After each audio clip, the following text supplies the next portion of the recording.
Assalamualaikum warahmatullahi wabarakatuh. Ketemu lagi di pertemuan pembelajaran fisika. Kali ini adalah bagian ketiga dari materi inti atom, yaitu tentang reaksi inti. Oke.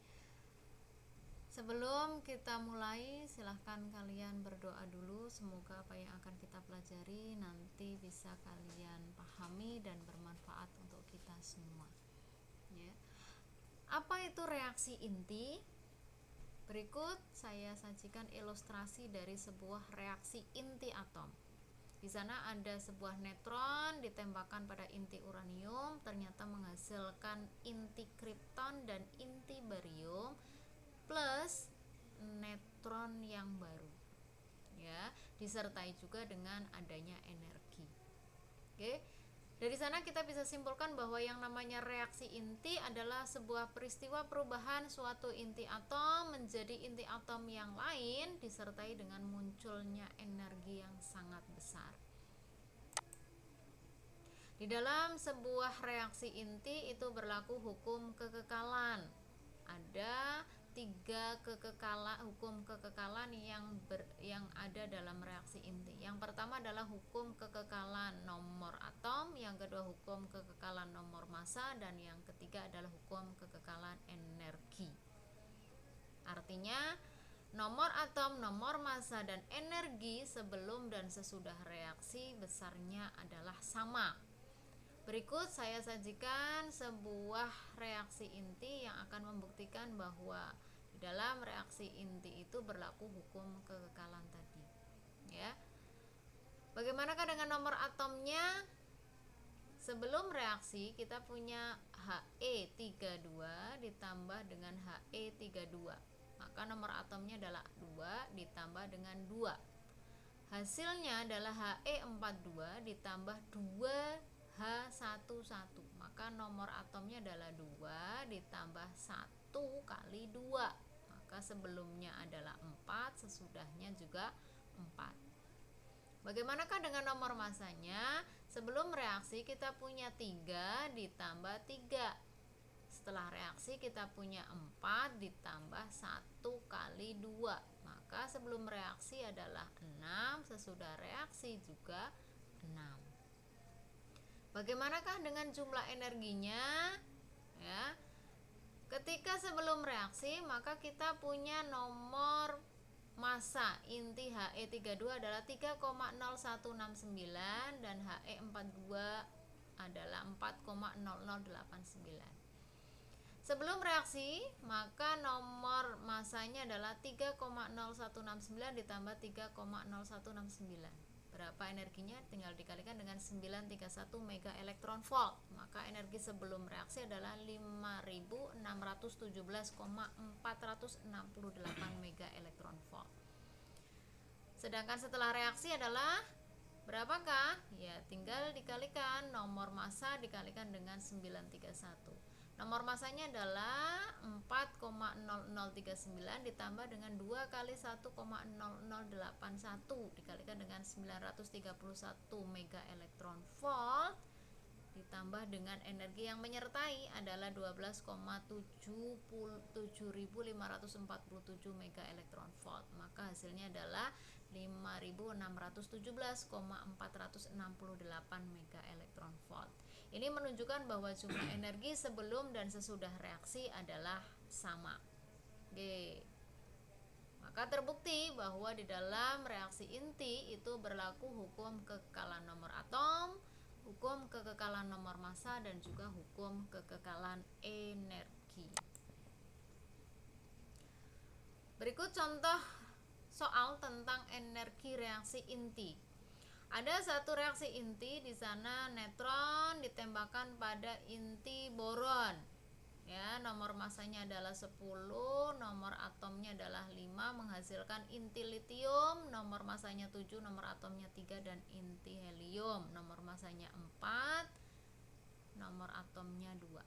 Jika massa neutron adalah 1,0087 SMA, massa boron adalah 10,0129 SMA, dan massa litiumnya adalah 7,0160 SMA, sedangkan massa helium adalah 4,0026 SMA. maka energinya kita bisa hitung, ya, yaitu massa netron ditambah dengan massa boron adalah 1,0087 ditambah 10,0129. Sedangkan massa hasil reaksinya adalah 4,0026 ditambah 7,0160.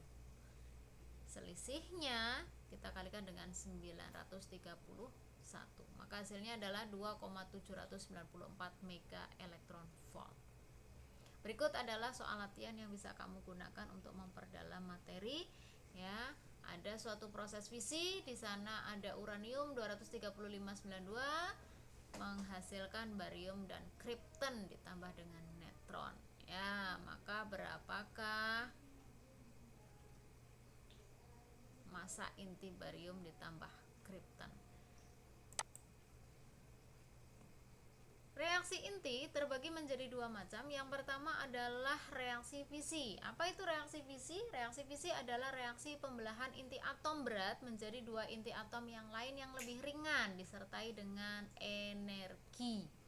Contohnya adalah tadi ada uranium, inti uranium 23592 ditembak dengan netron menghasilkan dua inti yang baru yang lebih ringan, yaitu kripton dan barium, disertai juga dengan netron dan energi.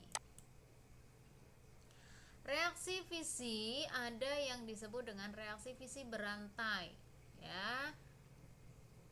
Dan reaksi fisi berantai itu juga ada dua macam, ada yang tak terkendali dan ada yang terkendali. Apa itu reaksi fisi berantai yang tak terkendali? Yaitu apabila reaksi itu menghasilkan energi yang sangat besar dalam waktu yang relatif singkat, sehingga bisa membahayakan kehidupan manusia. Contohnya adalah yang terjadi pada bom atom. Yang kedua adalah reaksi fisi berantai tapi dapat kita kendalikan atau terkendali. Biasanya adalah reaksi yang terjadi pada reaktor nuklir atau reaktor atom, ya. Di dalam reaktor nuklir, netron yang terbentuk itu ditangkap dan tingkat energinya juga diturunkan sehingga reaksi fisi dapat kita kendalikan. Energi yang timbul dari reaksi fisi yang terkendali ini dapat dimanfaatkan dalam kehidupan manusia. Oke, ini adalah contoh yang bisa kalian lihat, bisa kalian cermati sebagai reaksi fisi, ya, atau reaksi pembelahan. Di sana ada inti uranium ditembak dengan netron menghasilkan molybdenum dan lanthanum. Oke. Berikutnya ada latihan soal, ini juga bisa kalian kerjakan, ya. Ada uranium ditembak dengan netron menghasilkan barium dan kripton. Yang kedua adalah reaksi fusi. Kalau tadi reaksi fisi, yang kedua adalah reaksi fusi. Apa itu reaksi fusi? Yaitu reaksi penggabungan. Kalau reaksi fisi pembelahan, maka reaksi fusi adalah kebalikannya, yaitu reaksi penggabungan dua inti atom ringan menjadi atom lain yang lebih berat dengan melepaskan energi. Ya, contohnya ada hidrogen ketemu sama hidrogen bergabung menjadi helium. Dihasilkan positron bersama dengan energi. Contoh reaksi fusi adalah reaksi yang terjadi pada inti matahari. Ya. Berikut adalah contoh soal dari reaksi fusi, ya. Misalkan di sana ada massa hidrogen 21 adalah 2,009 SMA, massa hidrogen 31 adalah 3,016 SMA dan massa helium 42 adalah 4,003 SMA. Massa netron adalah 1,009 SMA. Oke. Jika 1 SMA adalah setara dengan 931 mega elektron volt energi, maka berapakah energi yang dibebaskan pada reaksi fusi tersebut? Oke, kita bisa hitung berapakah energi reaktan, ya. Ada helium dengan hidrogen 31. kita hitung hasilnya adalah 4678,275 mega elektron volt. Sedangkan energi produknya adalah sebesar 4666,172 mega elektron volt. Sehingga energi reaksinya tinggal kita lihat selisihnya. Besarnya adalah 12,103 mega elektron volt. Silakan kamu bisa kerjakan latihan 3 untuk menambah pemahaman kamu. Tadi kita sudah bicarakan bahwa reaksi fisi itu ada reaksi fisi yang terkendali, ya, dimana reaksi itu terjadi dalam reaktor atom, ya. Menurut kegunaannya, reaktor nuklir itu dapat dibedakan menjadi 3 macam. Yang pertama adalah reaktor produksi isotop, yaitu reaktor yang bisa menghasilkan radioisotop yang banyak dipakai dalam bidang nuklir, kedokteran, biologi, industri maupun farmasi. Yang kedua ada reaktor daya atau power, ya. Reaktor daya ini adalah reaktor yang menghasilkan energi listrik.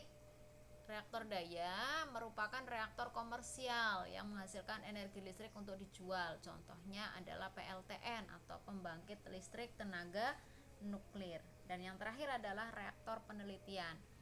Reaktor penelitian itu digunakan untuk meneliti di bidang pertanian, peternakan, industri, kedokteran, sains, dan sebagainya. Berikut adalah bagan reaktor nuklir. Secara umum kita bisa gambarkan bahwa di dalam reaktor nuklir ada bagian-bagian utama. Yang pertama itu adalah perisai, ya, fungsinya adalah untuk mencegah kebocoran sinar-sinar radioaktif. Kemudian ada moderator, fungsinya adalah mengurangi energi kinetik neutron sehingga dihasilkan neutron lambat untuk melakukan fisi berantai.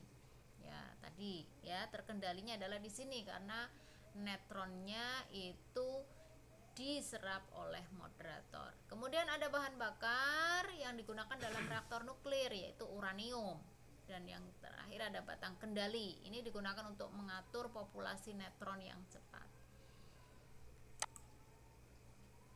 Nah, pembahasan kita yang terakhir adalah tentang radioisotop. Apa itu radioisotop? Ya, dulu kita sudah membahas apa yang disebut dengan isotop.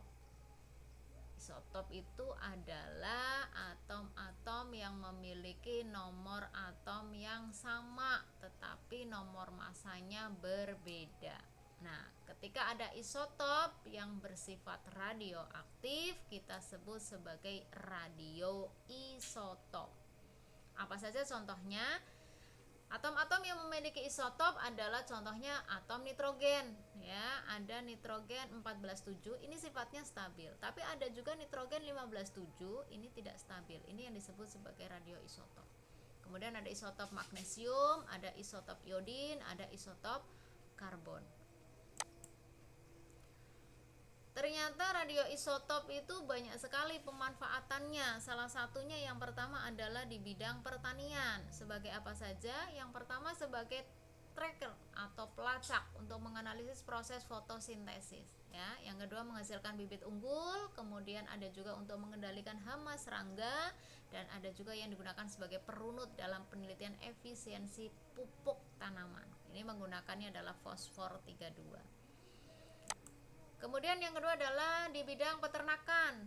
Ya, radioisotop juga digunakan sebagai perunut. Di sini ada perunut untuk suplemen pakan urea multinutrients, Molanes block atau UMMB. Ada juga yang digunakan sebagai radioimmunoassay atau RIA. Ya. Ada juga yang digunakan untuk melemahkan patogenisitas penyakit yang disebabkan oleh bakteri, virus, dan cacing. Di bidang kedokteran, radioisotop banyak sekali digunakan. Yang pertama ada yang digunakan untuk radioterapi, ya, contohnya iodium 131, ada natrium 131. Kemudian juga ada yang digunakan dalam terapi polisetemia vera dan leukemia. Kobalt 60 itu digunakan dalam pengobatan kanker, ya. Iridium 131 itu digunakan untuk mempelajari cara kerja kelenjar gondok. Ada juga iodium 23, ada juga Na24 atau natrium itu sebagai perunut trombosit atau penyempitan pembuluh darah. Kemudian juga digunakan sebagai perunut kelenjar gondok. Kemudian sterilisasi, ini fungsinya untuk membunuh bakteri, jamur, serangga dan yang lain ya. Kemudian ada sterilisasi peralatan kedokteran, ini menggunakan sinar gamma. Di bidang kepurbakalaan ya, bidang purbakala kita menggunakan atom karbon C146 ya. Fungsinya untuk apa? Yaitu untuk memperkirakan umur fosil baik tumbuhan atau hewan yang telah mati dan membatu. Di bidang industri, radioisotop digunakan untuk memeriksa material tanpa merusak. Ini biasanya menggunakan kobalt 60 ya. Kemudian yang kedua adalah mengatur ketebalan kertas atau aluminium foil menggunakan sinar beta. Ada juga yang mengatur ketebalan baja, itu menggunakan sinar gamma. Kemudian ada pabrik ban yang menggunakan SR90, dan ada pengujian homogenitas pencampuran serta residence time distribution atau RTD. Di bidang hidrologi, fungsi radioisotop adalah mengukur kecepatan aliran air atau debit aliran untuk menentukan jumlah kandungan air dalam tanah, mendeteksi kebocoran pipa, dan juga untuk mengukur tinggi permukaan cairan dalam suatu wadah yang tertutup. Pemanfaatan di bidang energi listrik, kita juga tadi sudah ungkapkan tentang PLTN. Secara umum seperti inilah yang terjadi di dalam pembangkit listrik tenaga nuklir. Di sana ada pusat reaktor, di sini reaktornya, kemudian ada generator uap, kemudian digunakan untuk menjalankan turbin, begitu ya. Kemudian disalurkan pada generator. Yang terakhir, ini adalah uji kompetensi yang bisa kamu pakai untuk memperdalam pemahaman kamu. Silahkan kamu kerjakan dan terima kasih. Sampai jumpa pada materi yang selanjutnya. Wassalamualaikum warahmatullahi wabarakatuh.